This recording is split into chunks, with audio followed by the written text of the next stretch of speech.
morning, guys, and welcome to the Monday Movie Memo, where we like to talk about things that happened over the weekend and catch you up on things that are going to be taking place during the week. We have 22 Jump Street and How to Train Your Dragon 2 opening at box offices on Friday. Two big sequels, two anticipated sequels going after two different audiences.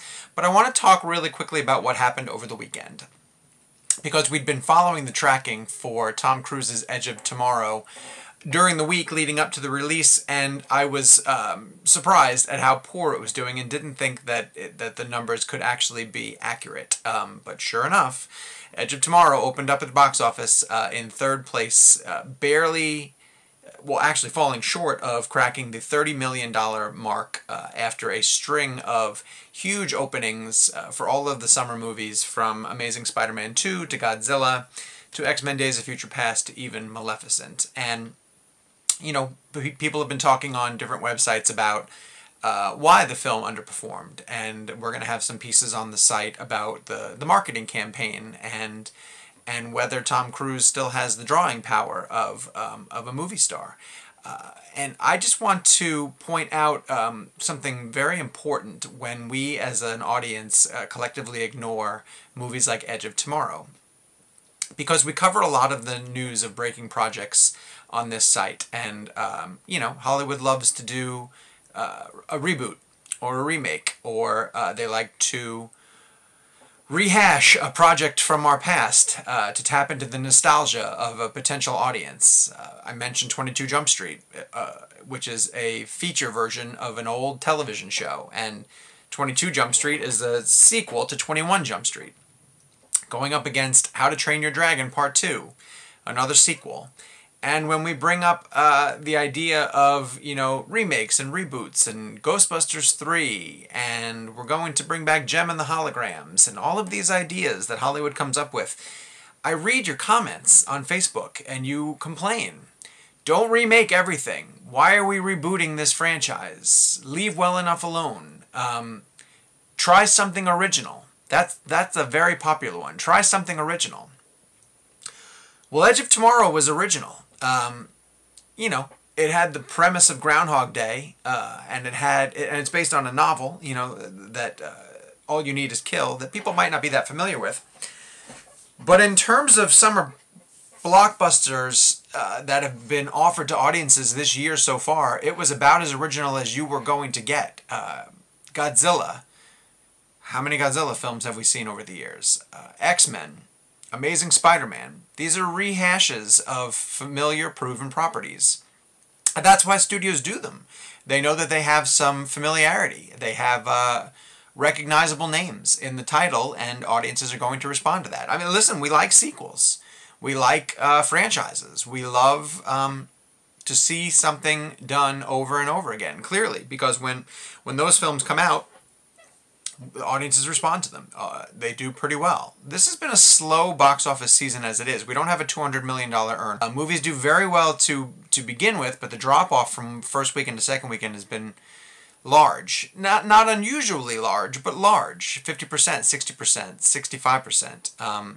You know, these movies are doing really well opening weekend, and then they're dropping down to second and third place in the subsequent weekends.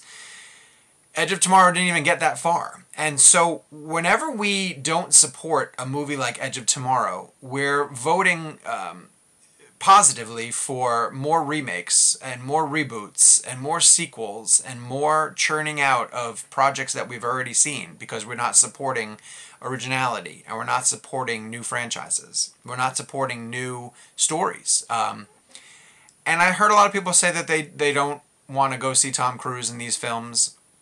And I've heard people complain about the ending, and we're going to have an interesting feature on the site later today about how the movie ended, or how the book ended, and whether they should have stuck with that kind of ending, because they went for a happier sort of denouement in Edge of Tomorrow. But I thought that the ending helped Edge of Tomorrow be what we don't see anymore, which is its own little standalone, successful story. It wasn't setting up a larger world. It wasn't teasing the next story in the saga of Tom Cruise's character, Major Cage. It was just, this is a story that we wanted to tell. Critics seemed to love it. 90% fresh on Rotten Tomatoes. The buzz was strong. I saw advertisements for Edge of Tomorrow on the NBA playoffs and during the Stanley Cup playoffs. They were going after their audience. But we didn't support it. And I think that that's a major problem because we don't see a lot of originality, especially during the summer blockbuster season. And I think this is part of the reason. I give Tom Cruise a lot of credit for taking chances. Even Oblivion, which was pairing him with an exciting director in some heady science fiction, people didn't respond to it. And he tried Jack Reacher, and people sort of rejected Tom Cruise in that Jack Reacher role. And listen, I read the Reacher books, and I love them, and I wouldn't have picked Cruise for Jack Reacher either. But he was really good in it, and it was a very smart movie, and audiences didn't give it a try. So I fear that the larger ramifications of ignoring Edge of Tomorrow at the box office means that we're asking for more sequels, more franchises, more remakes, more reboots, more of Hollywood digging into our memories and giving us reheated, lukewarm versions of movies that we lived through already in an ironic Edge of Tomorrow type way, where we're going to keep waking up every May and June and recognizing everything that's in front of us because we've seen it already. Because when a director like Doug Liman, who has, the Bourne franchise, the first Bourne movie in his corner, and Mr. and Mrs. Smith, the guy can direct action. And when he has what I thought was one of the most bankable movie stars on the planet in his corner in Tom Cruise, and when he has critical support, and he's going into a weekend with not a lot of competition, although The Fault in Stars ended up being more muscular at the box office than we anticipated, I would think that a movie like Edge of Tomorrow can do really well, can connect with an audience, can succeed.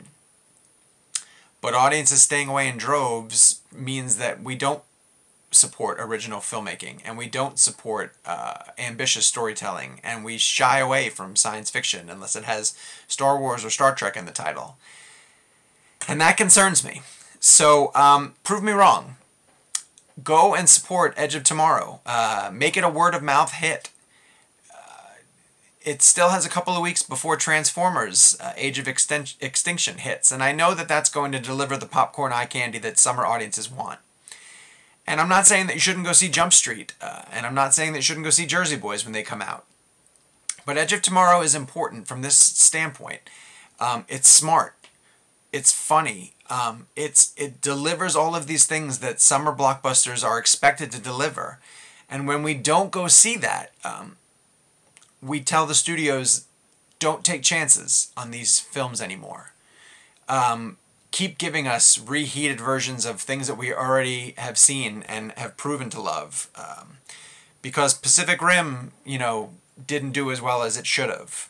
And Edge of Tomorrow isn't doing as well as it should have. And Oblivion didn't do as well as it should have. And we're anticipating Star Wars Episode 7, but there wouldn't be a Star Wars if audiences behaved back in 1977 the way that they're behaving today.